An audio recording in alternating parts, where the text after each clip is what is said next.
Assalamualaikum, nama saya Nur Kristina Liana, berumur 24 tahun dan saya merupakan seorang pelajar jurusan Perakaunan.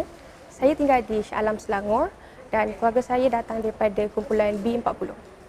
Pada Februari 2026, saya mendapati penglihatan saya semakin kabur dan kerap mengalami sakit kepala. Jadi saya telah buat temujanji di hospital UiTM Pun Shah Alam dan di sana mereka telah mengesahkan bahawa saya mempunyai masalah katarak dan mendapat surat referral letter. Setelah itu saya terus pergi ke Hospital Sungai Buloh dan di sana mereka telah memberitahu bahawa tempoh rawatan akan mengambil masa beberapa bulan kerana pesakitnya ramai.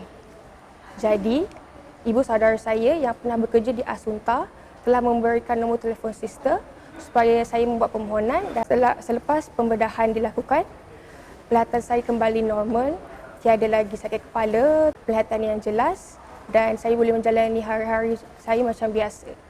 Dan pada hari ini saya mempunyai appointment setelah 3 minggu pembedahan dan bagi saya ASIS merupakan satu program kesihatan yang sangat bagus kerana mereka bukan sahaja membantu orang yang kurang kemampuan, malah mereka memberi peluang bahawa setiap sakit mampu mendapatkan rawatan. Dan mesej saya kepada orang yang kurang berkemampuan tapi memerlukan rawatan, jangan takut untuk hubungi ASIS kerana mereka akan cuba sedaya upaya untuk memberikan rawatan kepada anda dan memberi peluang supaya anda dapat menjalani hari-hari dengan baik.